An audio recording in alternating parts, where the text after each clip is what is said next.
Hello everyone, and thank you for tuning in to Chrontendo episode 17, and here we are in April and May of 1987, and the theme this episode is action, adventure, and exploration. We have actually 3 high-quality games in this genre this episode. In addition, we have a port of the game that pretty much defined the beat-em-up genre. And of course there is the distinctively Japanese fare, including the console debut of a game in a genre that's always sort of baffled Western gamers, the horse racing video game. So let's get started.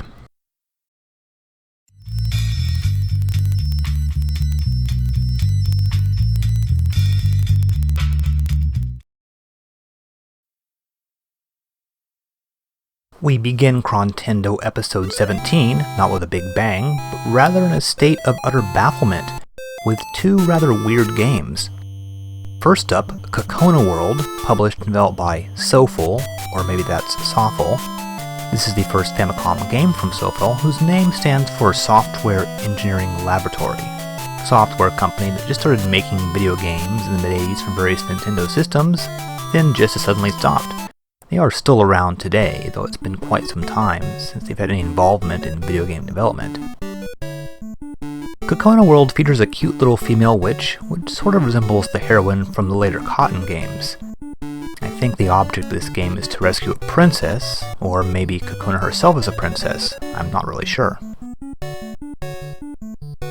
I couldn't really make much progress in this game, but it is clearly sort of Zelda-inspired, though the game world is much smaller than Zelda's, and Cocona World is much less action-packed.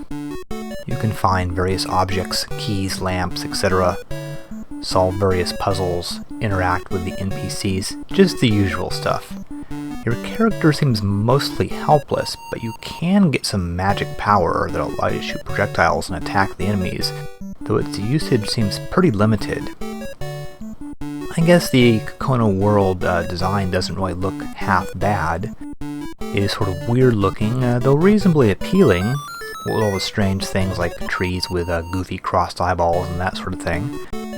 This probably, however, won't be a game that you can just pick up and start playing without having any idea what's going on. One rather bizarre variation on the adventure game theme is the mini-games that you can play. For example, Bingo. Very odd, and what's with that strange little pink rabbit that, as you see, will keep running to the hole every so often? Well, not much in Cocona World seems to make much sense. This is not a very impressive debut from Soful, and this game seems to have fallen into obscurity even in Japan.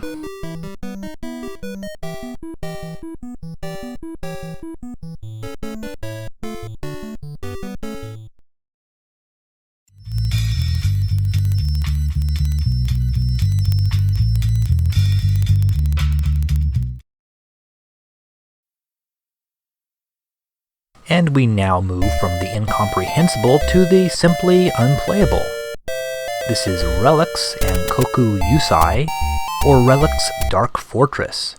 And let me tell you, Relics is one really jacked up game, though not really so bad that it can be considered to be kusoge.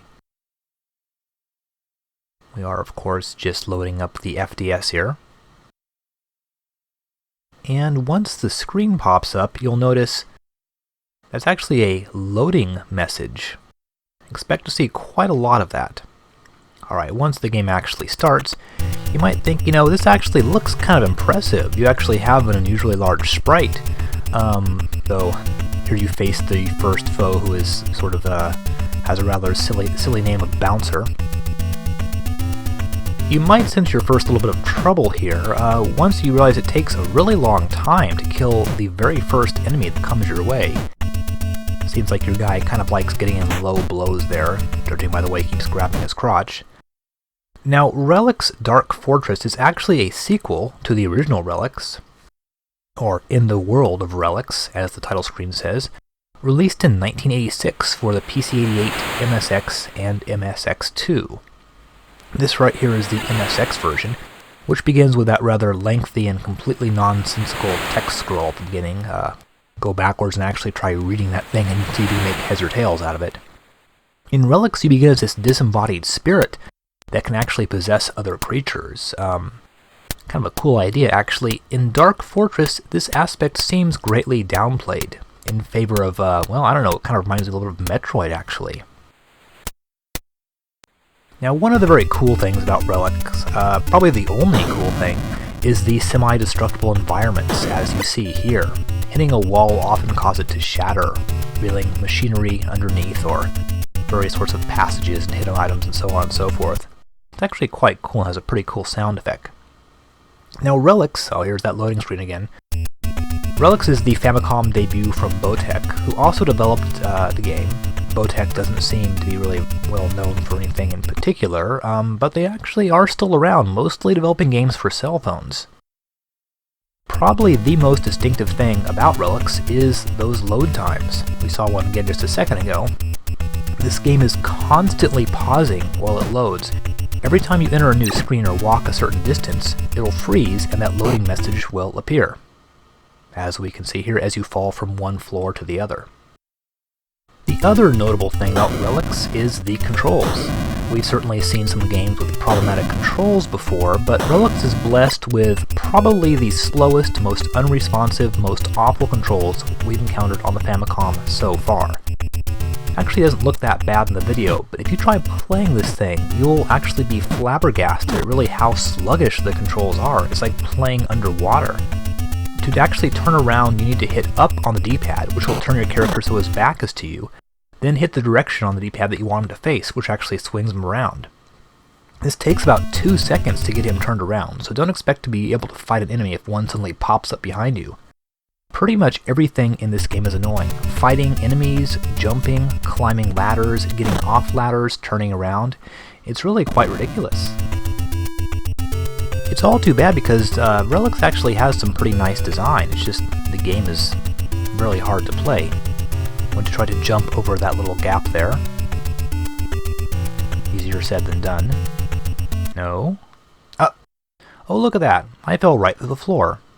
And of course, waiting for the loading screen to finish up. Landed on the ladder, and loading again. I guess one nice thing about this game is, the music and sound effects are pretty good. It's certainly worth checking out, though you will not want to play this for more than 5 minutes, trust me.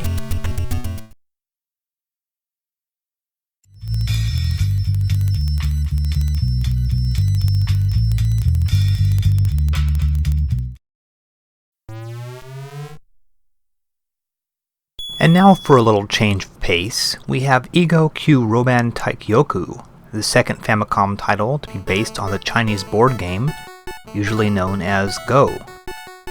And this is also the first Famicom game to be released by Bulletproof Software, which is a pretty interesting company. It's generally considered to be a Japanese company, but BPS was actually based out of Hawaii, and founded by a Dutch guy, Henk Rogers. At this time, BPS was mostly known for developing Black Onyx, an early Japanese RPG for the MSX computers, which I briefly mentioned during the discussion of Dragon Warrior several episodes ago. Bulletproof was also later involved in bringing Tetris to the Game Boy, and they are actually still around under the name Blue Planet Software. Now the pedigree of this game is somewhat unclear. If you go back and look at the title screen, you'll see the copyright of 1984 by Edge Computers. So I suppose this game is based on the 1984 game MicroGo. Edge Computers seem pretty obscure, but I think they may have been a British company. There was definitely a release for the Commodore 64 of MicroGo, but the name makes me speculate that maybe it was originally designed for the BBC Micro. Of course, how Bulletproof Software ended up redesigning this game for the Famicom is anyone's guess. So at any rate, this particular version lets you select from 10 difficulty levels, has 1 or 2 players, and has a little animated ninja that throws out the game pieces. I guess that's pretty cool. For those who can't remember the rules to Go, the object is to capture pieces by surrounding them with their own pieces. This can be done one piece at a time, or you can surround a group of your opponent's pieces and take them all out at once. When this happens, your little ninja uses throwing stars to yank the pieces off the board, as we just saw happen to me right there. A general strategy in this game is to take up sections of the board in a way such that they cannot be captured.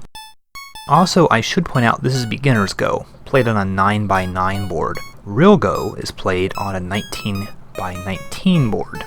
I suppose this must have been somewhat successful since after the initial release for the Famicom Disk System, it was released on cartridge in August of '87.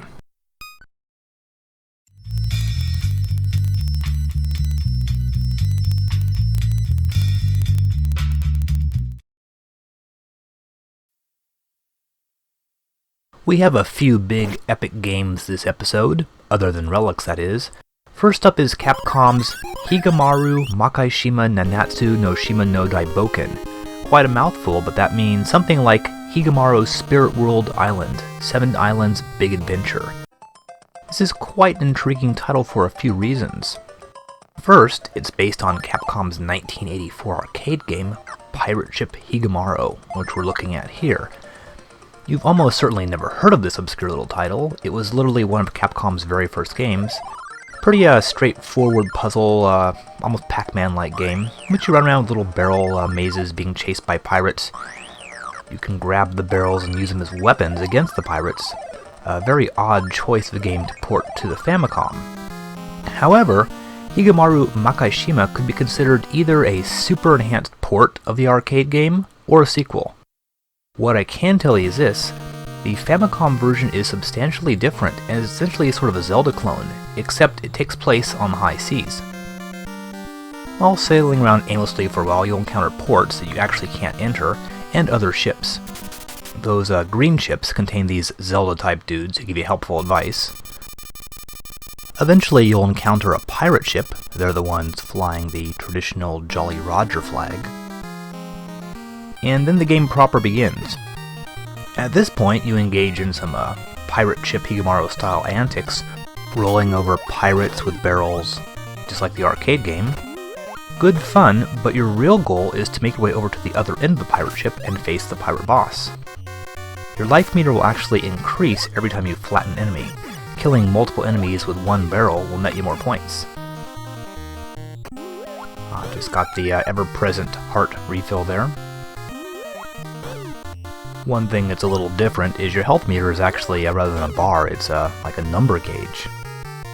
Now once you've gone through several pirate-filled screens, you'll eventually find the end of the ship and the boss, who in this case is sort of an oversized, suspiciously purple-clad pirate captain. You'll need to hit him a certain number of times while avoiding his knives. However, there are a limited number of barrels, and his knives can destroy the barrels. If you run out of barrels, you'll have to exit and re-enter the screen, which unfortunately will reset his health. Despite their sizes, it's actually not that easy to hit a boss. You'll need to hit him straight in the middle. Hitting him off-center will often not register as a hit. Then you will get the key, which will allow you to dock at the corresponding island. There are 7 islands, so you'll need to sail around until you find the right one. You can only enter a certain island after you've found the key. Navigating the oceans is really not that easy. You have no world map, and everything looks sort of nondescript. And the islands all pretty much look the same. Now once you're on the island, the game enters a full-on Zelda mode. You'll navigate through the maze-like screens until you find the island's boss. Here you'll be using rocks rather than barrels to throw at the enemies. One surprising thing you'll encounter are the rather offensive racial caricatures. Japan is somewhat notorious for that sort of thing. I don't know if Higemaru was ever considered for US release, but obviously some sort of changes would need to have been made. The politics of the game are a little suspect. The character's blue and white uniform brings to mind that of the British Royal Navy, and even though your ostensive purpose is to fight pirates, you spend a lot of time terrorizing the native populations on these islands. So Higemaru does seem very sort of a pro-imperialistic sort of game. At any rate, you defeat the island's boss, head back to your ship, and find the next pirate vessel and repeat. Well, Higemaru is not the most original game, nor is it the best thing Capcom ever released for the Famicom, but it is actually a pretty nicely done title. The combat, especially the barrel and rock throwing, is a little bit irritating at times, but the islands are nicely designed and there is some pretty cool music. It's also the first Capcom release for the Famicom that's not simply a port of an arcade title. This is only the 6th game that Capcom's released for the Famicom, and the 3rd that they developed themselves, the first 3 being developed by Micronix. Capcom would obviously go on to make some great games for the home consoles, so it's nice to see them taking this big step forward. At the moment though, in terms of arcade developers releasing games for home consoles, Capcom definitely has some catching up to do with Konami, who oddly enough released sort of a similar game around the same time, which we're also covering this episode.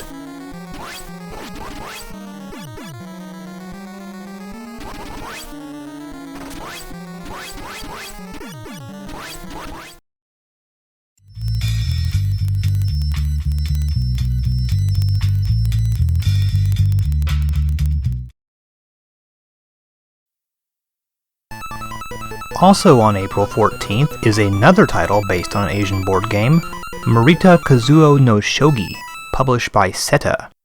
This is the 2nd game for the Famicom from Seta, the first also being a shogi title, Hon Shogi, from August 1985. Kazuo Morita was apparently well known as a shogi player, and he did actually put out several shogi video games over the years. From what I understand, the developer of this game, Random House, no relation to the book publishing company, was Morita's development company, and they did specialize in video games based on board games. So what is shogi exactly, and how is it played? Well, it's more or less the Japanese version of chess. Both chess and shogi are descended from the same game. It actually originated in India.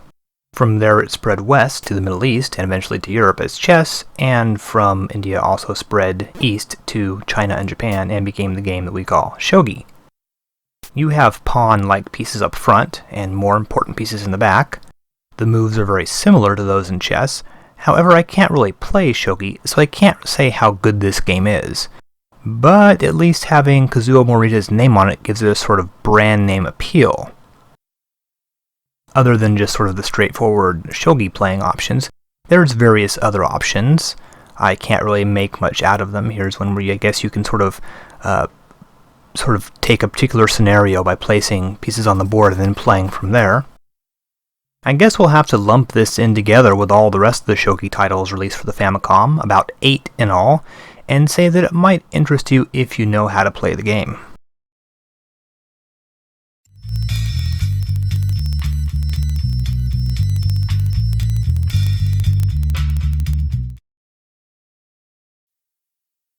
Well, finally, we come to something quite good this episode, Argos no Senshi, or Warrior of Argos, known as Riger in the West, by Temco. A game that right away will impress you with its blood-red sky and a great-looking sunset in the background there. Now, we've seen some quality stuff from Temco before, like the rather forward-looking Mighty Bomb Jack, and they would go on even greater things like Ninja Gaiden and Temco Bowl. Don't confuse them with Chemco, maker of utter crap and porter of US computer games like Spy vs. Spy. Riger is based on Temco's 1986 arcade game, seen here. Very cool little platformer, notable for whipping being a giant yo-yo, or rather the disc armor, as it's called, a shield on a string. For the arcade port, Temco did something very interesting. They completely reworked the game, changing it from a straightforward action game to a Metroid-like adventure game with RPG elements. It was ported to other systems, such as the Sega Master System, but in a pretty much straightforward version. The Famicom version is unique. Riger now has a life meter, which grows as he acquires experience points. You'll also obtain various items that will allow him to make progress past otherwise unpassable points, much like Metroid. There is a lot of vertical movement in this game as well as horizontal, lots of climbing up ropes and so on. At various points you'll encounter these gods in their own special little rooms that will do things like heal you, give you items, and dispense Zelda-like hints. Rather disturbingly, these gods seem to be naked old men. Most areas will end with a boss, which usually isn't too hard. Now, fighting bosses can be made easier by using magic. You'll occasionally pick up what are called mine points for enemies, which can then be spent on healing or offensive spells. Here, the attack and assail spell will pretty much take care of this guy. It allows you to do some major damage without actually having to even touch the enemy. You can do it from across the screen. Now, the layout of Rygar's world is completely different than the original arcade game. The hub is this valley, sort of like Zelda's overworld. You move around and find entrances to various caves, mountains, forests, etc. Now, Rygar is not a terribly difficult game, even though you can occasionally get overwhelmed by enemies. They tend to appear and disappear mid-screen. These guys that drop eggs on you, for example, can be quite a pain. Not to mention they are quite ugly as well. And Rygar isn't really exactly a technical wonder. The game does have quite a few glitches, various bugs and slowdowns and so on and so forth. Furthermore, you can't save your game or use passwords, so you have to play it all in one sitting, and it is, well, not exactly a long game. It will definitely take you a while to figure it out. While the graphics are pretty good in spots, they can be a little Spartan at times. Notice the very repetitive backgrounds, and in the case of this level, it's all black, white, and red. Now at this time in the game you'll have obtained items such as a grappling hook and a crossbow that'll allow you to do things like cross that gap there. And one very important factor in Rygar is the controls. They are spot on for the most part. After suffering through many platformers with these horrible sloppy controls, Rygar is really a breath of fresh air.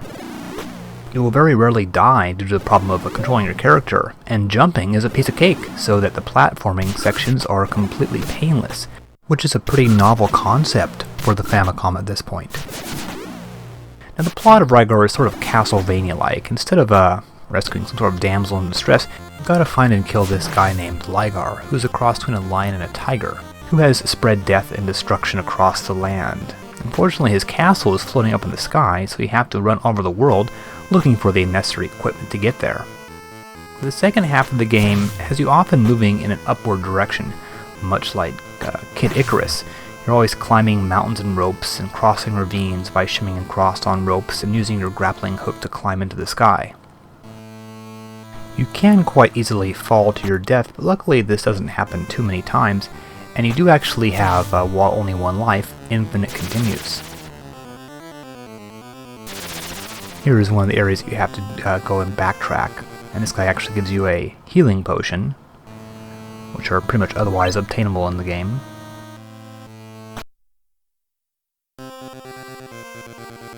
Just like Metroid, you often find places you can't get to, and then we'll be able to backtrack to later once you have the grappling hook and so on.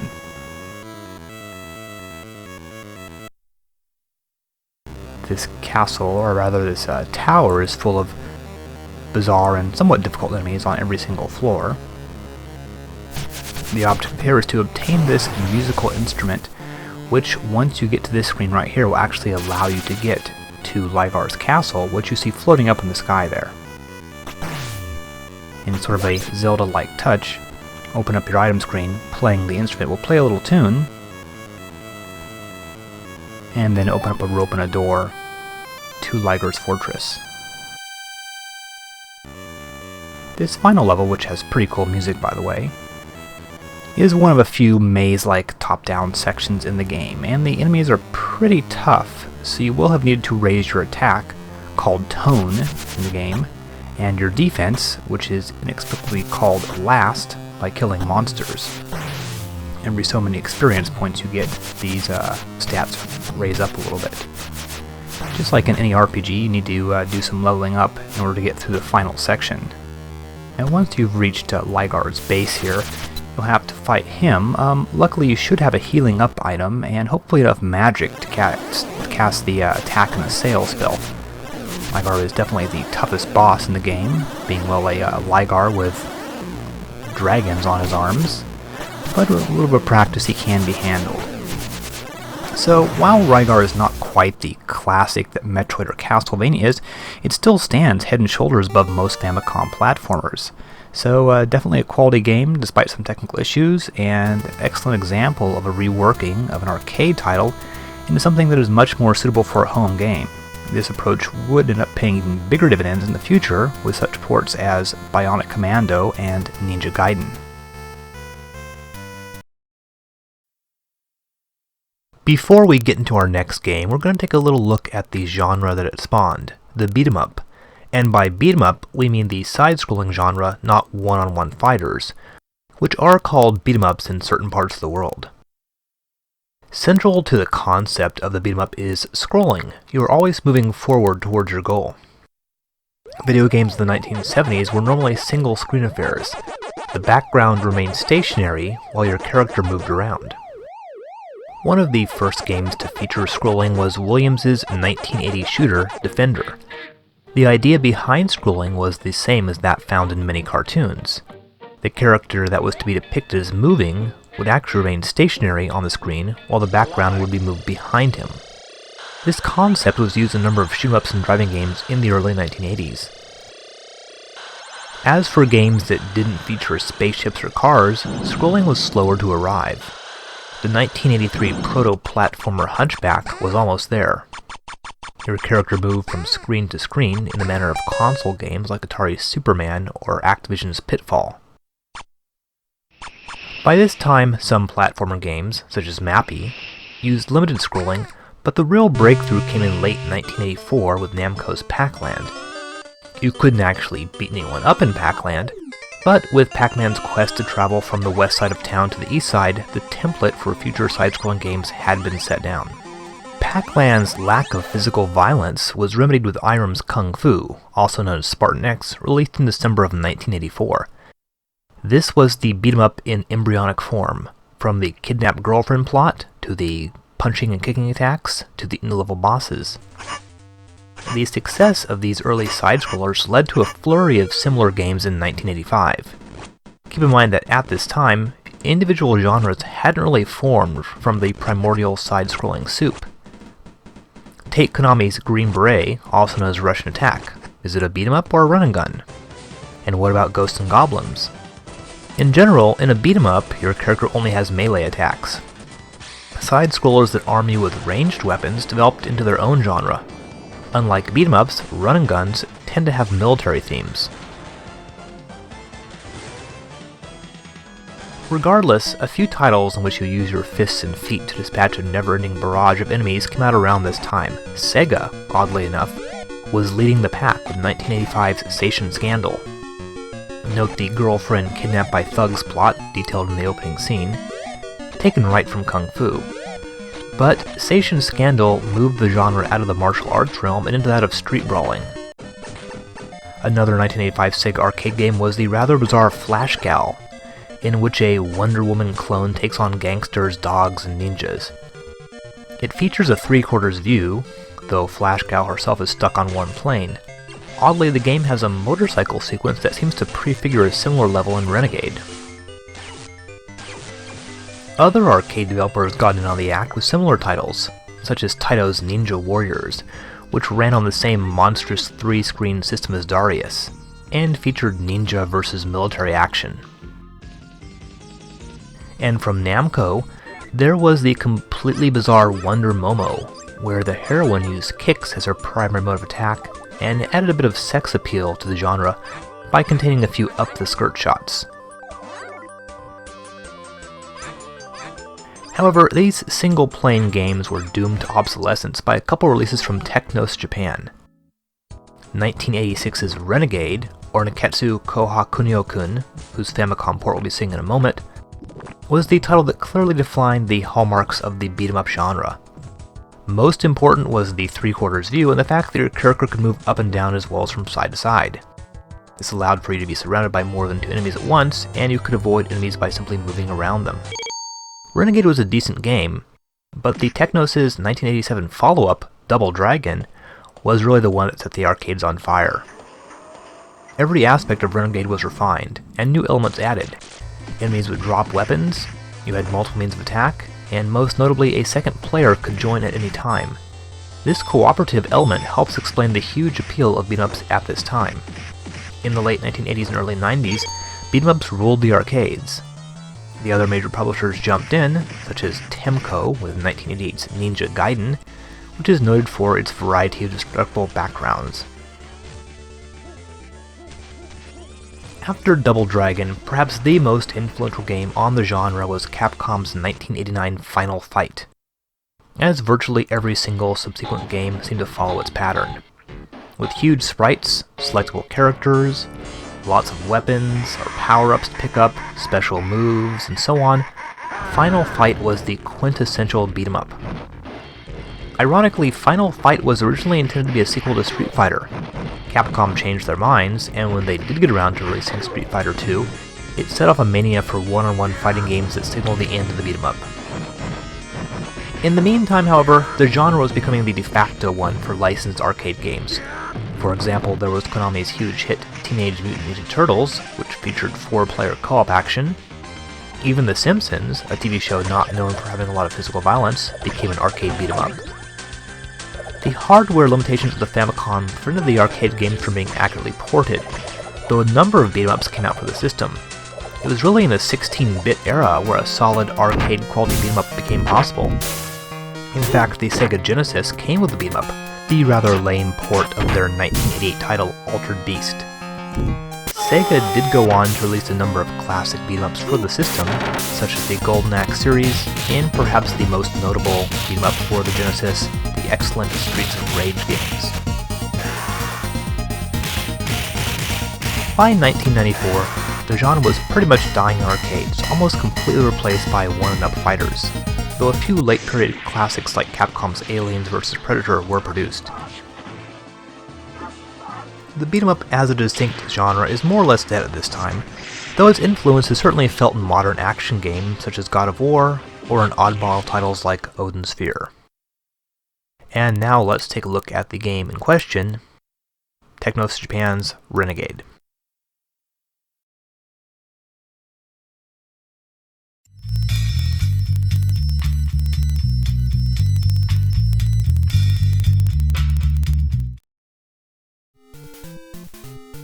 April 17th is a big day. Aside from Rygar, we have Niketsu Koha Kunio-kun, or Renegade, to give the American name, and this game is significant for several reasons. First of all, it's the first Famicom game published by Technos Japan. Last year we saw ports of their earlier arcade games, Tag Team Pro Wrestling and Karate Champ, being released by other companies. This is a port of their 1986 arcade game, which was quite popular in the West under the Renegade name. It was in fact Technos' first big hit, released by themselves. Technos would go on to release many games for the Famicom and NES, as well as for the arcade, including the enormously popular follow-up Double Dragon, as well as other games featuring the Kunio character such as River City Ransom and Super Dodgeball. This is the first game to feature the Kunio-kun character, a high school tough guy with a ridiculous 1950s greaser-style hairdo. He served as the mascot for Technos and was featured in many titles, both beat-em-ups and quite a few sports titles as well. When these games were released in the West, they were usually retitled and made no mention of Kunio-kun himself. And perhaps most importantly, Kunio-kun is a milestone in the development of the beat-em-up genre. We've seen a few earlier beat-em-ups, Spartan X, Kung Fu Master for one, but this game more or less laid down the formula that future beat-em-ups would follow. Now this right here is the original Japanese version. Kunio-kun is a high school student as well as various assailants, and they're actually wearing Japanese school uniforms here. In the US, the game was, as I mentioned, retitled to Renegade. Also, the sprites and backgrounds were altered. This was done for both the arcade version and the NES version that we're looking at here. The NES game was actually put out by Taito, rather than by Technos themselves. Now the characters have all been changed from high school students in uniform to the sort of more generic style street toughs, with your character rocking the classic vest with no shirt look. And the setting looks more like New York than Japan, here obviously in an underground subway station. Now while earlier beat-em-ups usually took place on a flat plane, you could only move in two directions, left or right. Kunio-kun takes place in two dimensions and uses this sort of diametric perspective. Your character can move up, down, left, right, diagonally, and is able to pass in front of or behind the enemies. This adds quite a bit of variety to the gameplay. Additionally, you have several moves other than just punches and kicks. You can grab a character, knee him repeatedly in the groin, throw him. The throw in particular is a very useful form of crowd control, something that becomes quite important, as you can be surrounded by enemies if you're not careful. Also very useful is the jumping kick, which can stun an enemy. It's actually quite vital for defeating the first boss here. This is again the American version Renegade, and the boss has been changed once again into sort of a generic vest-wearing street punk. Also, unlike earlier beat-em-ups, enemies don't die with a single hit, though they can usually be knocked down to the ground, incapacitated for a moment. You can also change your character's speed by dashing. Really, the screen layout and the combat resembles that of wrestling games, such as Technics' own Tag Team Wrestling. There are only 4 levels, and each one ends with a much tougher boss character. Renegade does deviate a little bit from the later established beat-em-up formula.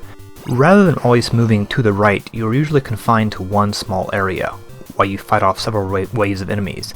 Then you move on to the next area. In this section you do kick the bikers off their motorcycles and hop on a bike, and then you have like this short vehicular segment.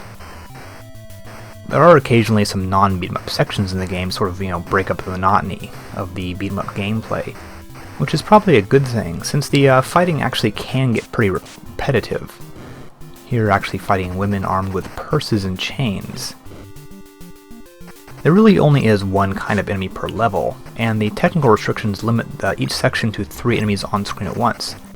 Every time you kill one, another identical enemy takes its place, so it feels like you're fighting the same fight over and over again. Now, Renegade's repetitiveness prevents it from being a great game, and I for one don't really like the controls and find them pretty hard to use. Still, being the game that launched the beat-em-up revolution, Renegade's place in video game history is assured. However, it'll always exist under the shadow of its more well-known brother, Double Dragon.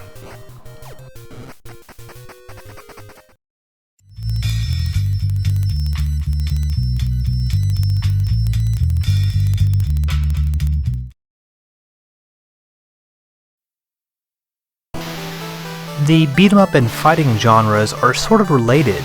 In fact, one-on-one fighting games are called beat-em-ups by some people.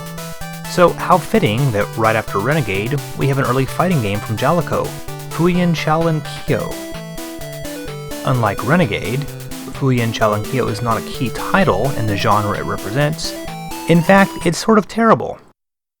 We've seen a few fighting games for the Famicom so far, Karate Champ, Nintendo's Urban Champion, and Konami's ER Kung Fu, to name a couple of them. This game sort of resembles ER Kung Fu, but is not nearly as playable. Just like Konami's earlier title, this is a Chinese Kung Fu based game. You face a series of opponents of increasing difficulty. There are 10 altogether. However, this is one player only, unlike later fighting games. There is no head-to-head 2-player option. One thing I don't like about Fuuun Shaolin Kyo, the controls. The controls of ER Kung Fu are pretty intuitive, but these are not. You always need to use the D-pad and a button to strike a blow, and the moves don't always seem to work in a logical fashion, and I never really got the hang of them. You can do a jump by pressing up on the D-pad, but there doesn't seem to be any sort of jumping attacks available to you. The first 2 opponents are pretty easy, even though they actually seem to be the same guy, or maybe it's a girl, hard to say. After that, the opponents get tougher. This guy is obviously much taller than you and is pretty difficult to hit.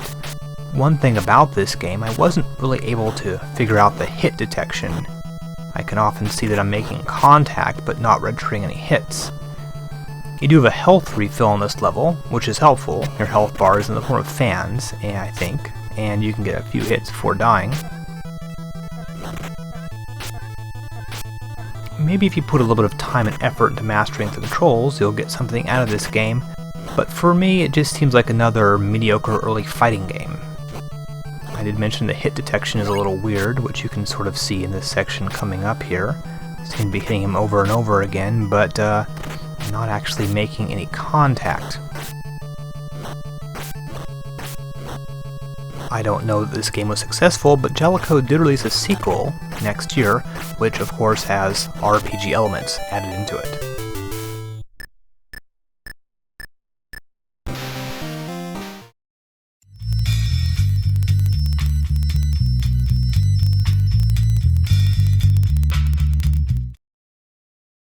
From the always amazing team of Toei and Shoei System, it's Hokuto no Ken 2, or as we call it in the West, Fist of the North Star, a game in which you walk around hitting people so hard they explode. If you're watching a video about obscure Japanese video games, then you're probably already familiar with Hokuto no Ken, but just in case, it's a long-running series of comics, animated TV series, and movies that were quite popular in Japan. It concerns Kenshiro, a super badass guy who goes around in a Road Warrior-style post-nuclear world, killing lots of leather and shoulder pad-wearing dudes. If you've seen Chrontendo episode 10, you'll recall the first Hokuto no Ken game from fall 1986, one of the absolute worst Famicom games released, with unbelievably amateurish graphics and sound. Sega also released an almost decent Hokuto no Ken game for the Mark III that same year. Now, compared to the first Famicom Hokuto no Ken game, this is a huge improvement, but it is still a typically mediocre pre-Renegade style beat-em-up. At least Kenshiro now has been turned around, so he's walking in the right direction. Like in the first game, you can power up by collecting the words that occasionally rise out of fallen enemies. Unlike the first game, there is a genuine video game structure, consisting of things like levels, bosses, mini-bosses, and so on. The first title was apparently just one endless level with the same backgrounds passing by over and over. Most of the bosses are of the jump up and hit them in the head variety, and can actually be pretty tough. Of course, the main danger in this game is the ever-present flying maces constantly being thrown by some unknown assailant from off-screen. Now, while Hokuto no Ken 2 is often a relentlessly stupid game, it can be surprisingly playable at times. If nothing else, the boss fights can be challenging. The second boss we encounter here is a weird little fellow. He sort of jumps and spins at you. You have to kick him when his back is turned. And there actually is a little variety among levels. Level 2, for example, seems vaguely Castlevania-like, with lots of stairs to climb as you move from floor to floor. One of the bosses on the level even sort of resembles Frankenstein. Not really sure who these little guys are. I guess they're characters from the comic book.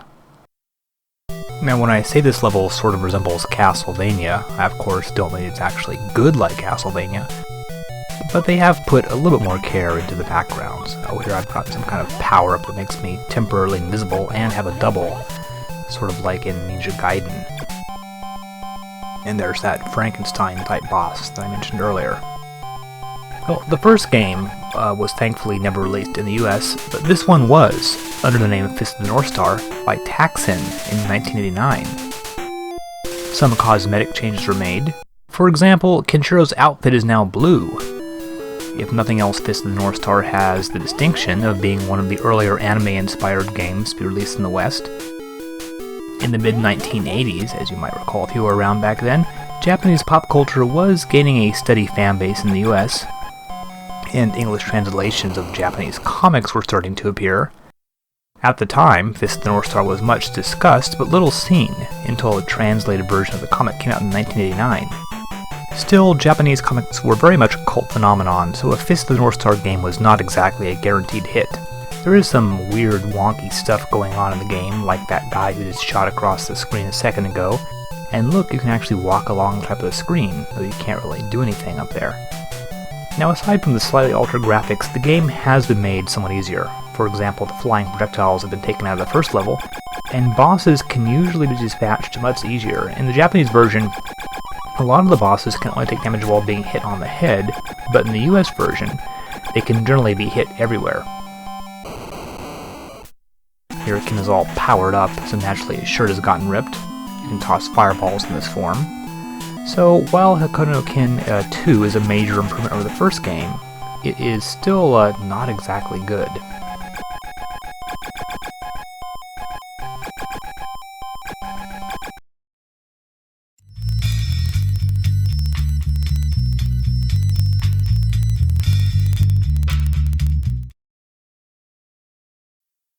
It's time for another FDS game from the estimable Konami. Once again, they steal the show with this Japan-only sci-fi adventure game, I, Senshi Nicol, or Love Warrior Nicol. I suppose the thorn-studded rose symbolic of his love warriorness. And yes, Nicol is a guy. In this totally impressive intro, we see our hero and his girlfriend relaxing in Marin County with their futuristic matching uniforms and purple hair. When his girlfriend gets kidnapped by evil alien invaders, Nicol totally freaks out in dramatic fashion, and then presumably blasts off into outer space to save her. I suppose Nicol is sort of a very early Japanese emo-style character. And once again, we are in a top-down adventure mode with these separate non-scrolling screens. I guess you could call this Zelda mode. Several months prior to this, Konami released a game called King Kong 2, covered in Chrontendo episode 13. Nicol is very much a refinement of this style of game. It's also quite similar in feel to Konami's action RPG, Esper Dream, covered in Chrontendo episode 15. The hero's blue and purple color scheme, ray gun, and the often mundane style of enemies all seem taken directly from Esper Dream. In Nicol, you'll fight various forms of shellfish, snails, snakes, and so on. Here's sort of the first boss-like creature. And there is actually a sort of a certain Konami aesthetic that is emerging in these games, which might not be familiar to some of you old-school NES fans, since these games never seem to get released in the US. Maybe Konami felt that these games were a little too cute for US gamers. Remember, of course, in King Kong 2 and Esper Dream, some of the enemies included giant ducks. Regardless, this style of game did take off. Konami would continue to develop games along this line, most well-known being a title which was released in Japan a few months after this, Metal Gear. Other publishers would release titles similar in feel, for example, Blaster Master from Sunsoft. Here I found the one of these sort of quest objects, the diamonds, as you can see there. Once you have that, you can blast off this world and on to the next one. So the structure of Nicol is similar to King Kong 2. You explore a series of interconnected screens looking for quest objects and power-ups. You will encounter the occasional bosses, and there are passages that connect various parts of the world together. World 2 starts you out of doors and then takes you into some sort of underground cavern. Oddly enough, these scenes right here remind me of Rygar. Of course, that would just be a coincidence. Nicol is probably more maze-like than King Kong, featuring some sort of platforming elements like jumping across gaps or onto moving floor panels or something like that. The objects you collect, many of which are hidden, include heart-shaped health refills, armor that protects you from the elements, for example, special shoes to walk across lava, weapons, power-ups, as well as, of course, the diamonds. Here's one of the mini bosses, quite a few sprites on the screen at one time. I guess Nicol is actually a technically pretty nice looking game. One thing added to Nicol from King Kong 2 was the worlds all have these different levels. You'll see the various sorts of staircases and whatnot. You'll need to go up and down them, and falling into an abyss will actually land you in the basement, which is generally filled with dangerous lava. For example, right here, whoops. You have to find your way across the basement and find the staircase out. There's quite a bit of variation in levels. They all seem kind of unique.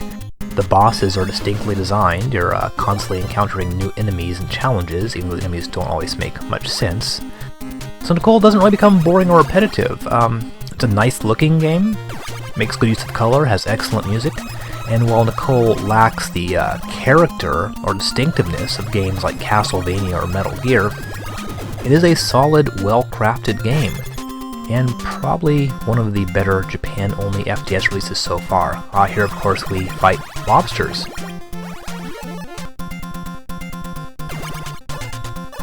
Those glowing pants right there are sort of your armor, which is tends to wear out as you get hit, so you need to keep collecting more armor. I don't know if I'd classify this as a lost classic, but I would definitely recommend it to anyone looking for new finds for the Famicom.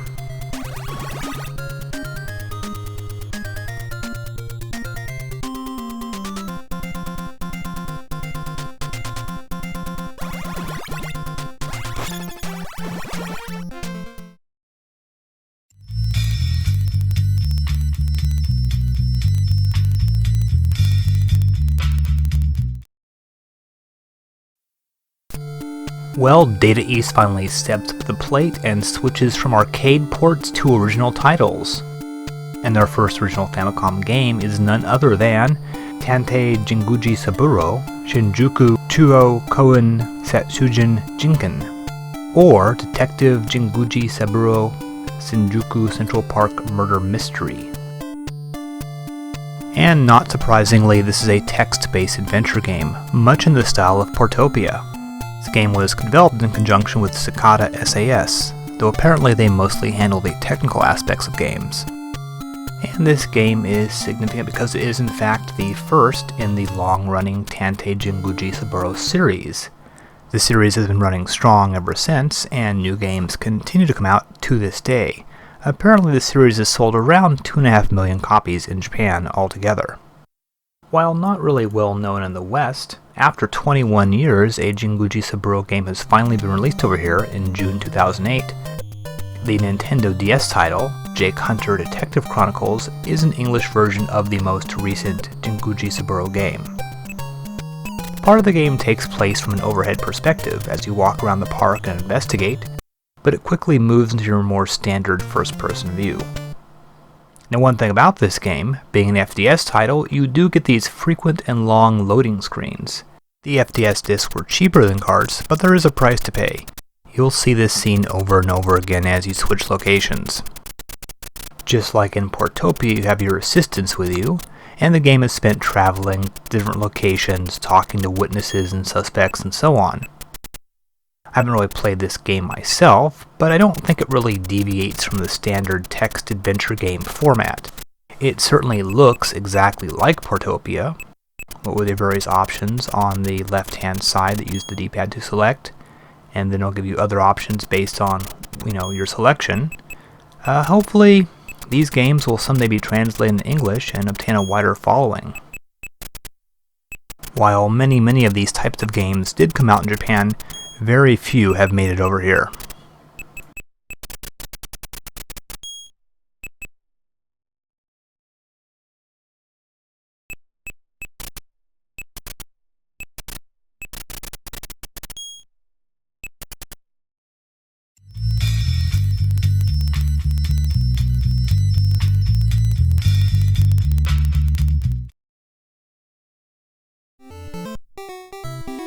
Well, it's time to bring up a very sad and disturbing fact about Japanese gamers.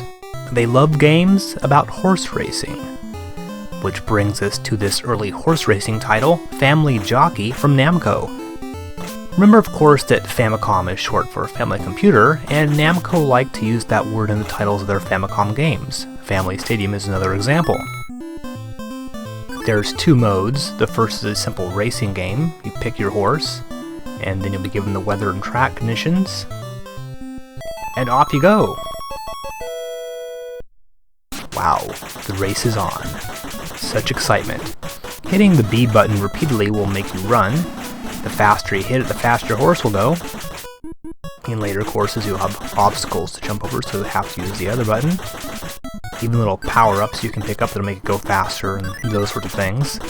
The horses all have different stats, and they may perform better or worse, depending on the track. Now, I think it's pretty clear that Namco didn't really put too much effort into this. I mean, just look at those horses. This game would barely pass for 1983, much less 1987. And instead of composing any original music, they just have a few bars of Camptown races repeating over and over again. Regardless, this game must have sold a few copies, since a sequel was released and a new version for the Wii was released in Japan earlier in 2008. As you can see, I haven't quite mastered the art of jumping over the hurdles yet. And that's pretty much all there is to the game, really. For once, I think I may have made this video too long. There's really not much to say about this. Well, actually no, I guess there is. The race-only option is, certainly all well and good, but the real meat of the game is the second option. I mean, what's the point of watching horses race? That's right, gambling. The family game lets you and your family place bets, including the green-haired dad. Because really nothing brings a family together like a little wagering, right? And what could be better than winning fake money? If your horse wins, great! You just won 100,000 imaginary yen. So, while if nothing else, I guess Family Jockey does prove that while Japan is sort of, a place of great creativity when it comes to video games, Japanese gamers themselves have some pretty odd tastes. I guess you sort of need to stack this in with pachinko games and dating sims and that sort of thing. That will probably leave most Americans completely baffled.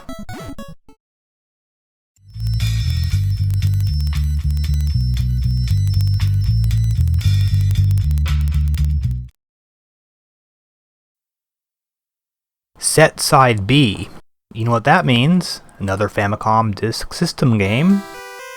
This time it's Monitor Puzzle Kineco Volume 2 from Irem, a follow-up to the first Monitor Puzzle game, which we covered back in Chrontendo Episode 12. As with the first game, it's credited to this mysterious Sadato Taneda. One thing I do know is that this game was originally for Japanese computers. And this is exactly like the first game in every way, just different puzzles.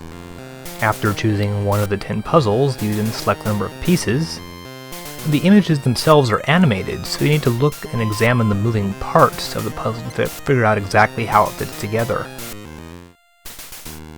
Just go ahead and drag and drop them right into the picture frame until the picture is put together, and then you're done. Additionally, the pieces might sometimes need to be flipped horizontally or vertically. That's what the little buttons on the side are for. As you can see, that one is in the right place, but it's the wrong direction. You are being timed, and the best score will be recorded. Well, the first puzzle is pretty simple, but they do get much tougher, and quite frankly, some of these can be real brain busters, like these falling drops of milk. Since many of the images are blank, at any given time you sort of have to watch very carefully and determine, how the pieces actually fit together. And they actually do get much worse. The last puzzle is, charmingly enough, a Defender-like video game. Good luck on this one. That is pretty clever, actually. So if you are masochistic enough to enjoy this sort of thing, by all means, give it a try.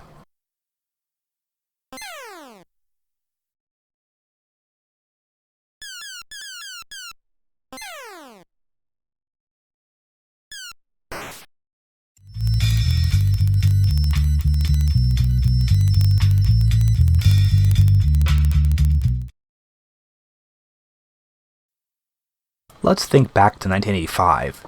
Do you remember Kinnikuman, based on the popular manga, anime, and toy line, and a game from Bandai? It was about a group of super-powered wrestlers. The first Kinnikuman game was actually a very straightforward wrestling game, and one of the all-time worst releases we've seen for the Famicom so far. Of course, in 1987, video games had grown much more sophisticated.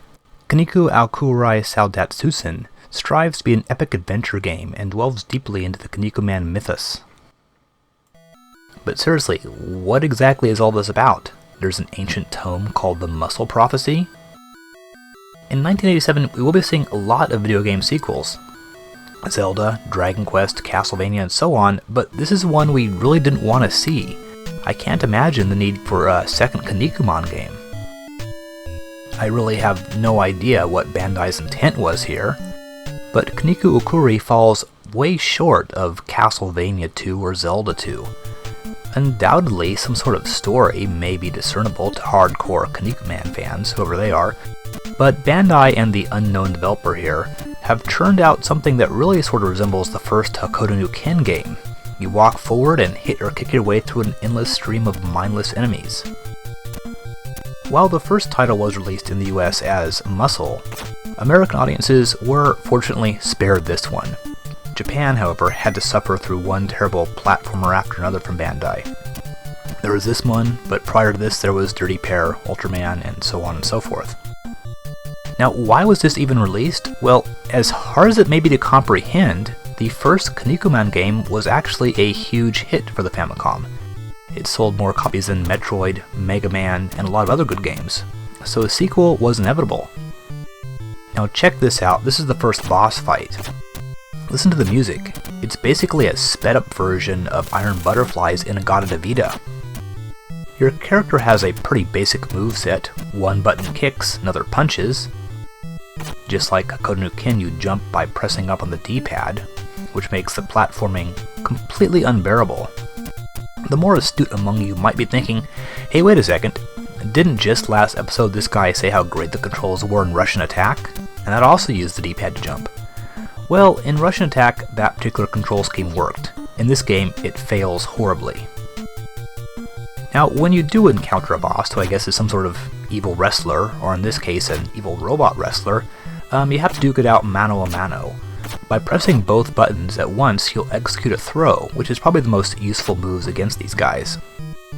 Of course, I wouldn't recommend that you try finding this out for yourself. While this is probably better than the first game, it is still pretty awful. Though I guess for Bandai this game is actually pretty typical of what they normally put out. Wow, Kinnikuman, that's always a great way to end an episode, huh? What's up next time? Well, a lot of Japan-only stuff, however there are a couple titles that were released in the US, including a title from Capcom that a lot of gamers will be familiar with. Also, a title from SNK that a lot of US gamers really hate. So hopefully we'll see you then.